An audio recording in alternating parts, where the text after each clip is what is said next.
Sean todos bienvenidos a En el Corazón de Aztlán con Ciro Rebollar Rodríguez. Episodio 1x19, El Imperio Mexica. Hola nuevamente a todos, espero que se encuentren muy bien.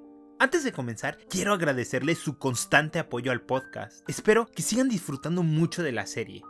También los invito a que me sigan en todas mis redes sociales y que lo compartan para que podamos seguir creciendo. Y sin más preámbulos, ¡comenzamos! En el capítulo anterior exploramos de manera general los orígenes, evolución y principales reformas de la religión mexica, así como algunos mitos muy importantes. Además, entramos un poco a las motivaciones políticas detrás de este enorme proyecto de transformación ideológica. El día de hoy retomaremos nuestra historia, más o menos. Verán, este podcast sigue una fórmula muy particular en la que yo les voy contando episódicamente y muy a detalle todo el drama y chisme político, social y personal que plagaba la vida de nuestros protagonistas en este pequeño rincón del mundo. Sin embargo, este episodio seguirá un formato un tanto distinto. En la primera parte haré una brevísima recapitulación de nuestra serie hasta los eventos de la Revolución Mexica, o sea el capítulo 17. Esto con la finalidad de refrescarles la memoria a los que han seguido quincena a quincena esta temporada, y también para facilitarle la vida a aquellos que quieran iniciar el podcast y no irse tan atrás, por lo que es un grandioso capítulo para compartir con sus amigos y seres queridos. En la segunda parte hablaré de lo que ocurrió una vez que la coalición antitepaneca salió victoriosa. Y por último, haremos un recorrido maratónico por la Triple Alianza y el increíblemente trascendental Imperio Mexica. Por lo que, al terminar hoy, habremos llevado nuestra narrativa al importantísimo ascenso de Moctezuma II. Así que no se preocupen, la siguiente quincena retomaremos nuestro formato tradicional, pero ya tratando los eventos principales de esta primera temporada. Nuestra serie comenzó con una breve introducción a la región conocida como Mesoamérica. Este espacio geográfico y cultural abarcaba del centro de México hasta aproximadamente Costa Rica. Centrándonos en el área que sería propiamente México, vemos el ascenso de distintos pueblos. El primero de estos serían los olmecas. Esta civilización es considerada como la cultura madre, pues sus avances en diversas áreas del conocimiento fueron un modelo o punto de partida para todos los demás. Sin embargo, como todo en la vida, los olmecas llegaron a su fin. Esto abrió un espacio para el ascenso de los mayas en la península de Yucatán, los zapotecas al centro de México, la civilización perdida de Teotihuacán, entre otros. Avanzando en el tiempo, todas estas civilizaciones colapsaron comunidades políticas relativamente unificadas y otras, naturalmente, tomaron su lugar. De hecho, este tema cíclico de caída y ascenso es muy recurrente en toda esta temporada. Esto nos trae con los toltecas. Los toltecas formaron un imperio bastante impresionante que gobernaban desde su capital en Tula, actual estado de Hidalgo. Ellos eran un pueblo bastante organizado y sofisticado, cualidades que utilizaron para dominar militar, cultural y políticamente a casi todo el centro de México y gran parte de la península de Yucatán. Gracias a esta enorme influencia, su caída fue un proceso traumático para los habitantes de esta región. Y esto no es una exageración mía, la caída de Tula fue tan importante que se creó toda una mitología para explicar qué rayos ocurrió. Desafortunadamente para nosotros, la, entre comillas, verdad histórica es desconocida, pero tenemos algunos indicios sólidos. Algunas investigaciones apuntan a un cambio ambiental. Esto llevó al rompimiento de los ciclos tradicionales de agricultura, lo cual provocó una gran hambruna. Y si hay algo que los habitantes de esta región amamos, es comer. Previsiblemente, el descontento causó un quebrantamiento del tejido social. Paralelamente, la unidad de liderazgo tolteca se fracturó, causando guerra civil y revuelta. Todo este desastre y encono sociopolítico interno culminó con la invasión de los pueblos chichimecas y nahuatlacas. Ahora bien, es momento de introducir a estos pueblos norteños que emigraron al centro del país y que con el tiempo dominarían la vida política de esta zona. Los primeros son los colectivamente llamados chichimeca. Chichimeca es una especie de término genérico que incluye a distintos grupos provenientes del norte y que crucialmente no eran culturalmente toltecas.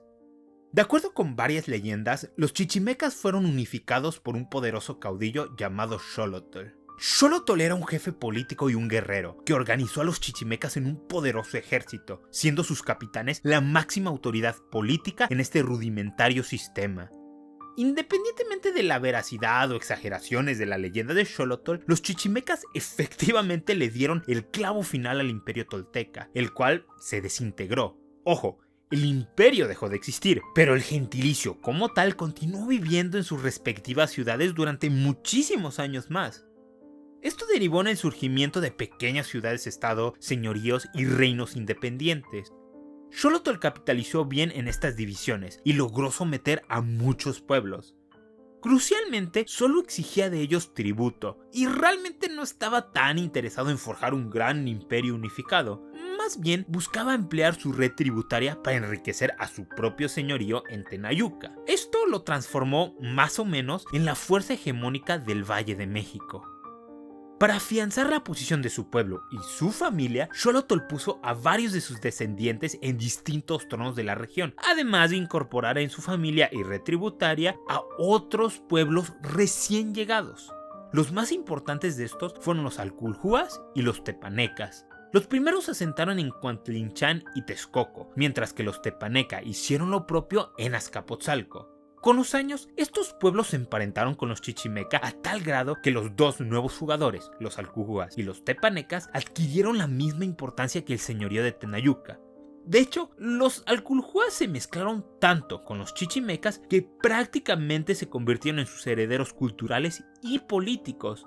Pero no todo era color de rosa, pues el desarrollo de los alculhúas y los tepaneca abrió una rivalidad bastante tóxica entre ellos, aunque por el momento seguirían siendo aliados. Esta alianza se formalizó en una especie de pacto llamado Ixtlantlatoloyan o Triple Alianza, no confundir con la más famosa Triple Alianza de la cual hablaremos en unos minutos. A este pacto también se incorporó el señorío de Cuhualcán. Esta ciudad era la última urbe tolteca, lo cual les daba mucho prestigio y razón por la cual fueron incluidos. El trato consistía en defenderse de enemigos externos, pero se mantenían cada quien totalmente independientes. Con esto sobre la mesa, pasamos a los meros protagonistas, los mexicas. Los mexicas eran un pueblo náhua. Náhua solo es la familia etnolingüística de la cual provenían. Y de acuerdo con su leyenda, estos salieron de la mítica ciudad de Aztlán siguiendo el mandato de su dios, aunque probablemente fue por la falta de agua y alimentos. Su viaje fue muy cansado y largo. De hecho, fue el último pueblo náhua en llegar al Valle de México en 1250. Esto los hizo ser odiados por todos, pues los habitantes del valle desconfiaban de esta nueva tribu entre comillas invasora, que iba a acaparar sus valiosos recursos y su extraño dios. Además, siendo honestos, los mexicas eran medio creíditos e intransigentes. Pese a esto, los tepaneca, que también eran un pueblo náhua y por lo tanto parientes lejanos, los dejaron asentarse en Chapultepec. En aquel lugar fundaron el primer reino mexica y eligieron a su primer rey. Utilizo el término rey para que me entiendan y no tenga que explicar las minuciosidades de su cargo oficial. Si quieren eso, vayan a escuchar todo el podcast. Por múltiples factores, sus vecinos se aliaron contra ellos y en 1299 este primer reino fue destruido. Muchos fueron asesinados, pero la mayoría de los mexicas fueron puestos en servidumbre a Cuhualcán. Este periodo fue duro y traumático. No obstante, rápidamente fueron reconstruyendo su sociedad, situación que les causó problemas con sus amos. Tras unos episodios de violencia, los mexicas fueron expulsados del territorio culhúa. Huyendo de las represalias, se adentraron hacia el lago de Texcoco, hasta que finalmente, en 1325, en un pequeño islote, fundaron la ciudad de Tenochtitlán. Los tepaneca, que eran los dueños de este territorio, se los concedieron, ya que veían a este pueblo de feroces guerreros como una importante herramienta. En los siguientes años, los mexicas serían utilizados prácticamente como mercenarios bajo la protección de los tepaneca, de esta manera logrando fortalecerse al punto de que eventualmente sometieron a sus antiguos amos de Cuhualcán. Regresando con los tepaneca, estos estaban hartos de compartir la gloria con los otros pueblos de la alianza, por lo que comenzaron a expandirse agresivamente. En 1343, nuestro viejo amigo Tezozomoc ascendió al trono de Azcapotzalco y comenzó a conquistar todo el Valle de México, utilizando a los mexicas como su brazo fuerte. Los aculhúas, que eran sus aliados, fueron lentos para responder a esta nueva realidad y su poder fue disminuyendo mientras que Tezozomoc se consolidaba. Los mexicas astutamente obtenían beneficios por su cooperación y en 1376 restablecieron su reino, eligiendo a Camapichtli como el primer tlatoani de Tenochtitlan. Esta nueva dinastía real se emparentó con los tepaneca, dándoles un boost a sus prospectos. A principios de los 1400, la alianza oficialmente se rompió, iniciando la importantísima guerra entre los tepaneca y los aculhúas, que gobernaban desde su capital en Texcoco. El conflicto fue brutal y parejo. Sin embargo, Tezozomoc de Azcapotzalco salió victorioso y fundó el Imperio Tepaneca, unificando a todo el Valle de México por primera vez en más de un siglo. Los mexicas fueron muy bien recompensados y todo parecía ir viento en popa para ellos, aunque estuvieron cerca del abismo con la muerte de Tezozomoc en 1427. El fallecimiento de este dominante personaje colapsó todo su imperio, que tan solo duró como 10 años. Los mexicas, viendo que era su gran oportunidad de independencia, eliminaron a la vieja familia real de Tenochtitlán, o sea, la que estaba ligada con los tepaneca. Elevaron a Itzcuatl, un príncipe tenochca muy relevante, como su cuarto tlatoani, y formaron una coalición con todos los pueblos que se sentían oprimidos por Maxtla, el nuevo rey de Azcapotzalco. La Revolución Mexica, que es como yo la llamo, fue un enorme levantamiento antitepaneca que culminó con la destrucción de Azcapotzalco y la muerte de su rey. Estos eventos prácticamente concluyen el capítulo 17 y la primera parte de este. Creo que fue un buen resumen de la serie, aunque hay muchos giros, complejidades y detalles que en serio vale la pena que escuchen. Ahora sí, amigos, es hora de entrar a la segunda parte y retomar nuestra narrativa donde la dejamos hace aproximadamente un mes, con el triunvirato de Ixcuatl, Moctezuma y Tlacaelel habiendo triunfado en su revolución contra los tepaneca, y con Nezahualcóyotl habiendo conseguido su tan ansiada venganza. La victoria en un conflicto es algo emocionante. Sin embargo, también conlleva algunos riesgos, especialmente cuando tus alianzas para ganarla se basan simplemente en un odio común. Si no me creen, chequen a Estados Unidos y a la Unión Soviética después de la Segunda Guerra Mundial. Verán, algo parecido ocurría en nuestra historia. La coalición antitepaneca era precisamente eso, una alianza para librarse de ellos, pero realmente carecía de un plan o programa estructurado para el futuro o un pacto de eterna amistad. Al final del día, todos se priorizaban a sí mismos. Por consiguiente, era necesario que todas las facciones del conflicto se reunieran para crear un nuevo orden. A esta reunión postrevolucionaria asistieron 3 facciones: los mexicas, representados por el triunvirato, los de Texcoco y tlaxcaltecas, representados por Nezahualcóyotl, y por último, los de Tacuba o Tlacopan, representados por su rey. Crucialmente ausentes, porque no fueron invitados, eran los tlatelolcas. En un instante les diré por qué.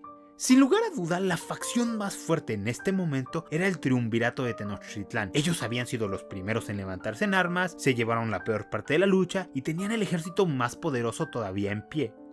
Pero, aunque eran los más poderosos, no eran todopoderosos y necesitaban ser muy cautelosos a la hora de negociar. Los temas sobre la mesa eran 2 principalmente: repartir todo el botín y construir un nuevo orden político que intentara preservar algo de la unidad política que había alcanzado Tezozomoc, ya que había claros beneficios en ella. En consecuencia, determinaron dividir el Valle de México. Originalmente la repartición sería entre Tenochtitlán y Texcoco. Sin embargo, Nezahualcóyotl insistió en la inclusión de un tercer miembro. Los mexicas estuvieron de acuerdo y fue electo para ello el señorío tepaneca de Tacuba. La pregunta que surge es: ¿por qué rayos Tacuba y no Tlatelolco? La primera razón es moralmente ambigua, si así lo quieren ver, ya que de acuerdo con la opinión de diversos historiadores y la mía, es que esto fue una recompensa. Recordemos que fueron los tepanecas de Tacuba quienes mataron a Chimalpopoca, abriendo el espacio para el ascenso de Ixcuatl. Los mexicas tenían experiencia como mercenarios, así que no es difícil imaginar que reconocieran el valor de siempre pagar tus deudas. La segunda razón es una cuestión de linajes. Para que esta nueva triple alianza funcionara, debían estar representados los 3 gentilicios más importantes: los mexicas, los aculhúas y los tepaneca. Con la destrucción de Azcapotzalco, era Tacuba el principal señorío tepaneca que quedaba. Por último, es que los Tenochcas realmente no querían incluir a Tlatelolco. No debemos olvidar que ambas ciudades habían sido rivales desde su fundación. Excluirlos ahora realmente los cimentaba como los ganadores de la competencia. Además, los Tlatelolcas habían intentado aliarse con Maxtla, por lo que debían ser castigados. Ok, Ciro, eso explica por qué los mexicas se inclinaron por Tacuba. Pero, ¿qué hay de Nezahualcóyotl? ¿Por qué seguirles la corriente?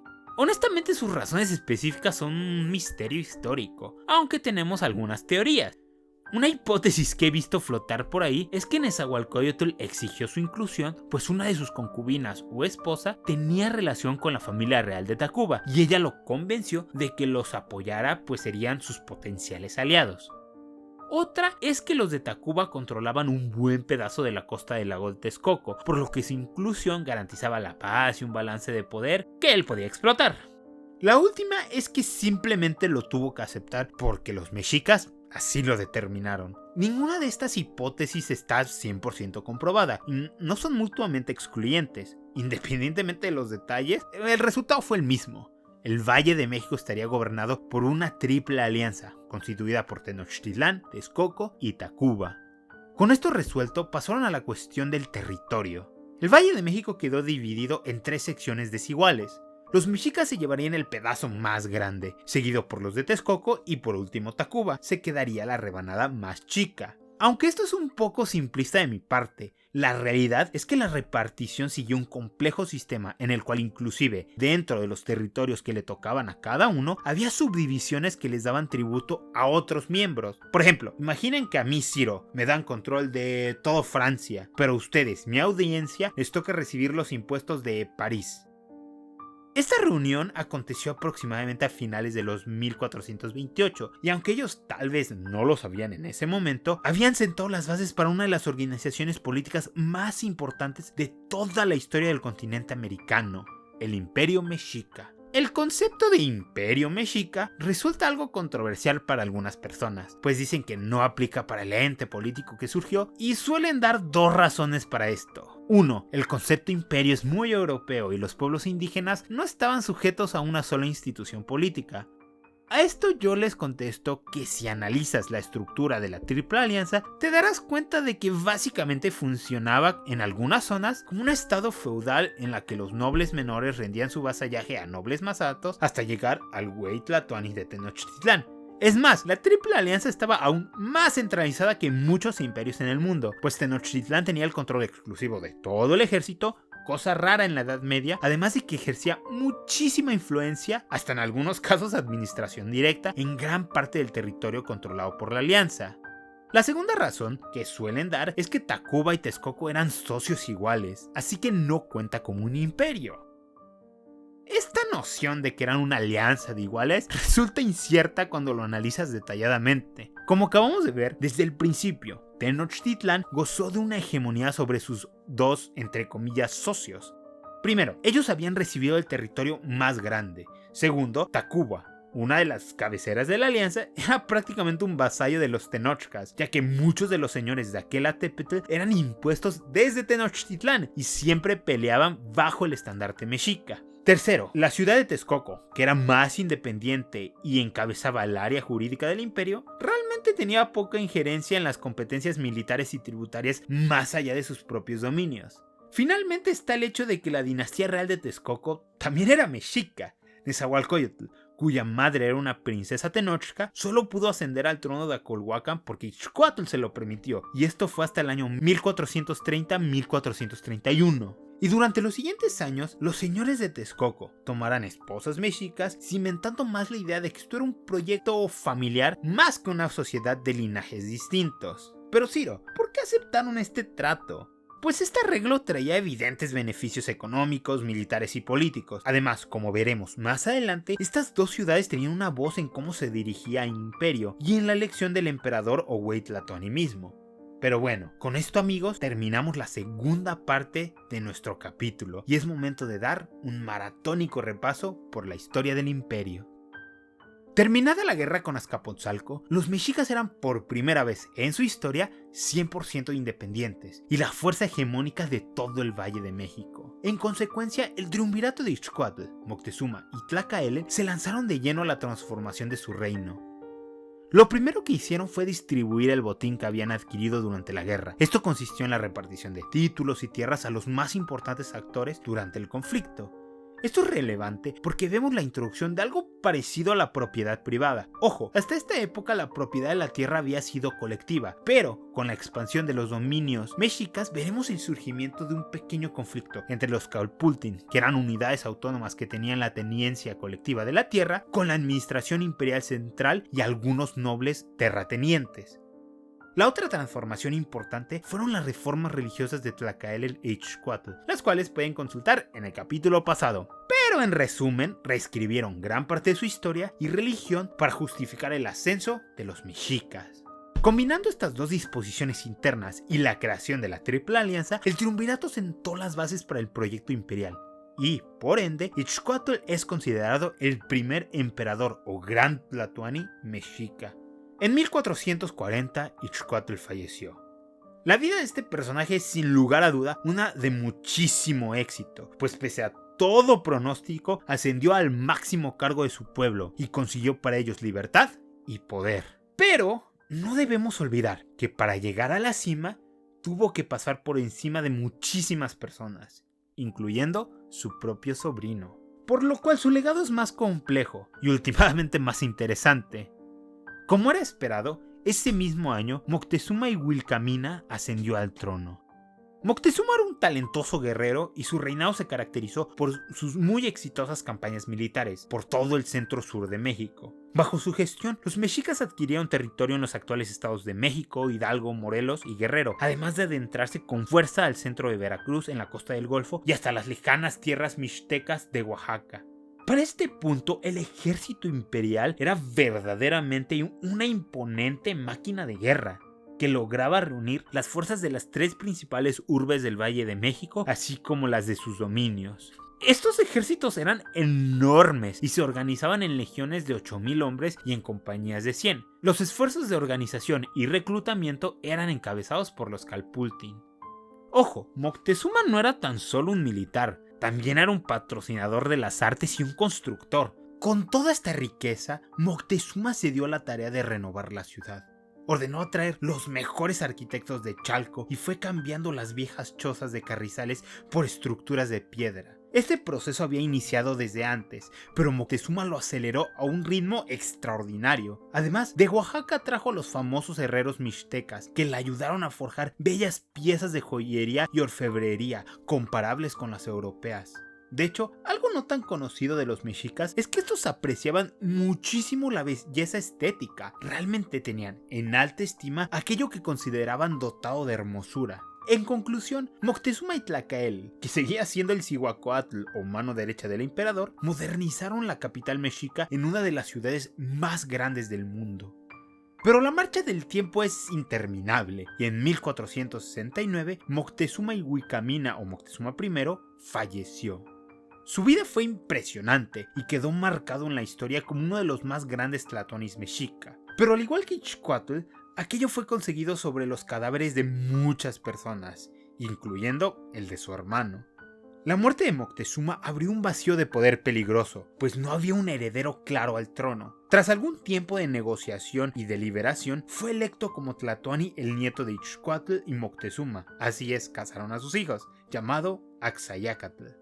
Este tlatoani continuaría la obra de sus abuelos, siendo su éxito más importante la conquista de Tlatelolco.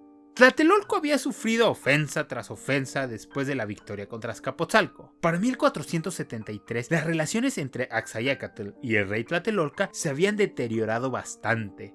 El emperador acusaba al rey vecino de tratar mal a sus esposas, que eran princesas de Tenochtitlán. Por su parte, el rey Tlatelolca denunciaba que los tenochcas solo querían utilizar esto como excusa para iniciar un conflicto, ya que ellos solo iniciaban guerras para mantener felices a sus sacerdotes, al menos eso decía el rey Tlatelolca. Convencidos de su misión, los tlatelolcas iniciaron una enorme revuelta. Estos intentaron formar una gran alianza con todos los enemigos del imperio, Pero sus esfuerzos fueron en vano. La guerra fue brutal y los tlatelolcas pelearon valientemente hasta el amargo final. Sin embargo, fueron conquistados. Tlatelolco fue prácticamente incorporada como un barrio de Tenochtitlán y les fue impuesto un gobernador militar. Desafortunadamente para Axayácatl, el éxito de Tlatelolco no se replicó en Michoacán, ya que los mexicas fueron cruelmente derrotados durante sus campañas contra los tarascos. De hecho, este pueblo se mantendría independiente hasta la llegada de los misteriosos hombres barbudos. Antes de continuar, es momento de despedir a Tlacaelel, pues este falleció en su cargo como Cihuacuatl en 1475. Su legado es complejo e incalculable, al igual que Moctezuma logró transformar permanentemente a los mexicas, y en muchos sentidos su influencia sigue viva hasta nuestros días, en la identidad ya propiamente mexicana. Por eso y más, descansa en paz, Tlacaelel.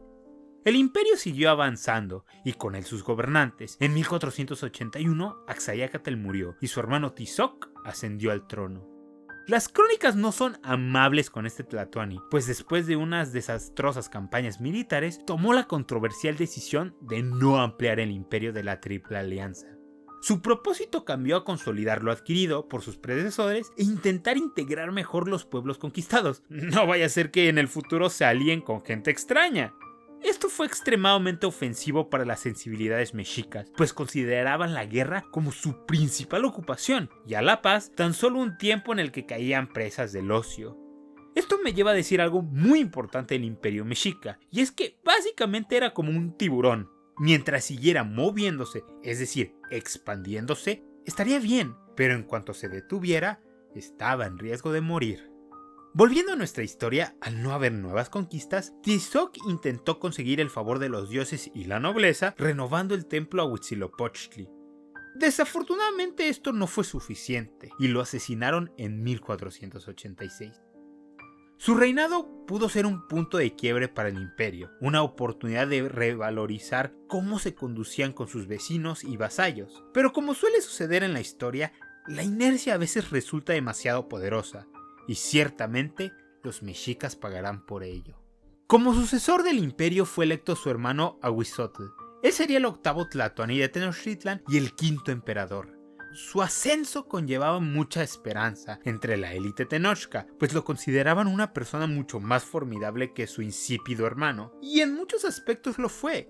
Inmediatamente cambió la política pacifista de su antecesor y comenzó un proceso de agresiva expansión. Sus campañas lo llevaron a unificar bajo el estandarte de la Triple Alianza a casi todo el centro-sur de lo que sería México, excepto por algunos pueblos que serán muy importantes. De especial importancia fue su conquista de Chiapas y algunas partes de Guatemala, pues con ella abrió las líneas de comercio con las civilizaciones de aquella región. Lo que vemos a partir de aquí es la introducción de productos bastante exóticos a la economía de Tenochtitlán. Todo este comercio revitalizó al imperio mexica, cuya influencia se veía desde el Golfo hasta el Pacífico y desde Tenochtitlán hasta Guatemala. En el ámbito interno, Ahuizotl amplió el templo mayor y la capital se transformó en un vibrante centro urbano. A diario llegaban objetos y productos de todo Mesoamérica, y el imperio, que seguía siendo bastante joven, comenzaba a madurar y a superar en varios aspectos al imperio tolteca, que era la civilización que todos admiraban en aquella época. Pero la tragedia siempre estaba a la orden del día. Como sabrán, Tenochtitlán era una ciudad construida en medio de un lago, situación que le hacía vulnerable a las inundaciones. Durante los años diversas obras se habían realizado para mitigar sus efectos, con resultados mixtos. En 1500, uno de los canales se rompió y una gran inundación azotó la ciudad. En medio del caos, el gran tlatoani golpeó su cabeza. Ahuizotl sobrevivió al impacto inicial, pero las secuelas comenzaron a hacer estragos en su cuerpo y en 1502 finalmente abandonó este plano existencial. En el siguiente capítulo retomaremos nuestro formato tradicional y veremos el ascenso de un nuevo tlatoani, que deberá afrontarse a todos los problemas que se cuecen debajo de la superficie del imperio y evitar que todo lo que han construido se derrumbe en 1000 pedazos.